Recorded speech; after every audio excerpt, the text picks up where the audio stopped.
บริษัทเวียดลาววีโกจำกัดเฉลิมฉลองครบรอบ20ปีการสร้างตั้งบริษัทในวันที่19กรกฎาคม2024อยู่ที่บริษัทเวียดลาววีโกจำกัดได้จัดพิธีเฉลิมฉลองครบรอบ20ปีเดือนกรกฎาคม2004หาเดือนกรกฎาคม2024การสร้างตั้งบริษัทโดยการเป็นเกียรติเข้าร่วมของท่านพิสมัยกองสาเดชคณะประจำพรรคแขวงประธานลาวสร้างสรรค์แขวงท่านเยืองเติดทั้งคณะประจำพรรคแขวงเลขาคณะพรรคนครหาติงมีบรรดาแผนกการของแขวงห้องการแขนงการคณะนำของบริษัทพร้อมด้วยต่างหน้าสภาบริหารคณะอำนวยการและบรรดาการนำวิสาหกิจคู่หัวมือลูกค้าฝ่ายลาวและเวียดนามตลอดฮอดแขกถึกเชิญจากภาคส่วนต่างๆเข้าร่วมก่อนเข้าสู่พิธีอย่างเป็นทางการบรรดาท่านที่เข้าร่วมแม่นได้พร้อมกันรับชมศิลปะจากการแสดงของหลายภาคส่วนเป็นต้นการร้องเพลงการแสดงบทฟ้อนที่ส่องแสงถึงวัฒนธรรมการนุ่งถือที่เป็นเอกลักษณ์ของสองชาติลาวเวียดนามที่นำแสดงโดยบรรดานักแสดงศูนย์ส่งเสริมวัฒนธรรมแขวงและภาคส่วนบริษัทซึ่งได้สร้างบรรยากาศอันฟดฟื้นภายในงานได้เป็นอย่างดีจากนั้นบรรดาคณะการนำของบริษัทก็ได้พัดเปลี่ยนกันขึ้นกล่าวปราศัยหวนคืนประวัติความเป็นมาของบริษัทเมื่อก่อนหน้านี้20ปีภายหลังที่รัฐบาลสปป.ลาวได้อนุญาตให้กลุ่มบริษัทแห่ทาสและการค้าหาติงลงทุนโดยกงในสปป.ลาวและได้สร้างตั้งบริษัทเวียดลาวจำกัดขึ้นอย่างเป็นทางการ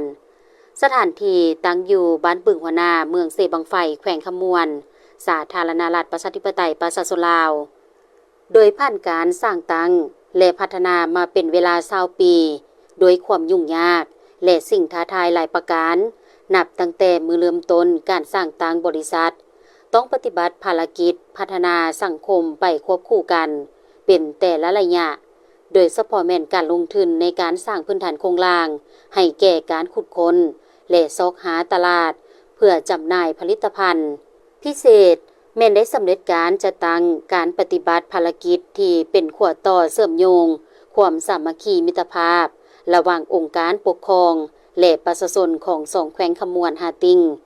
เฮ็ดให้บริษัทได้ดำเนินธุรกิจอย่างมั่นคงและพัฒนาขึ้นไปเรื่อยๆซึ่งแสดงออกระยะแต่ปี2004หาปี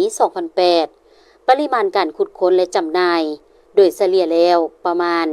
70,000 หา 100,000 ต้นต่อปีระยะแต่ปี2009หาปี2018บริษัทได้ลงทุนสร้างโรงงานผลิตฝุ่นหินกาว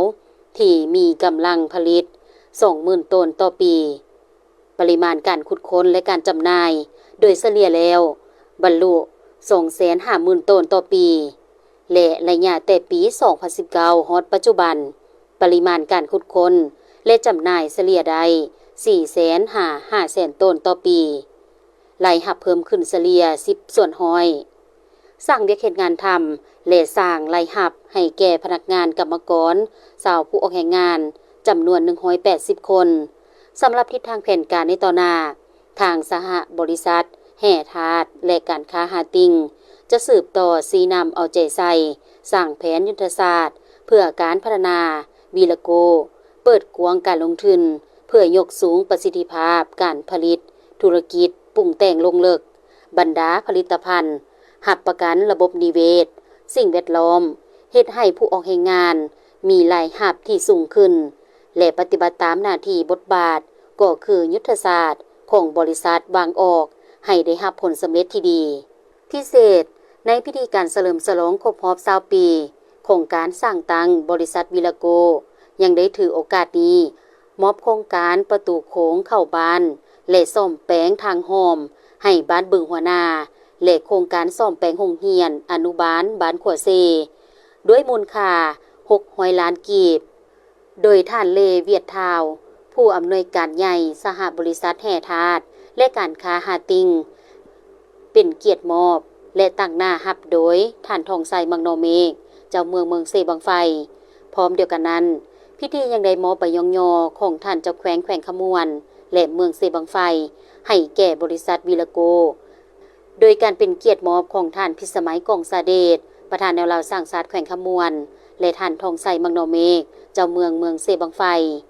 ซึ่งหับโดยต่างหน้าของบริษัทเวียดลาววิลโกจำกัดทั้งนี้ก็เพื่อเป็นการแสดงความยกย่องสมเสยในผลงานการประกอบส่วนพัฒนาสังคมระยะผ่านมาของบริษัทดังกล่าวอีกด้วย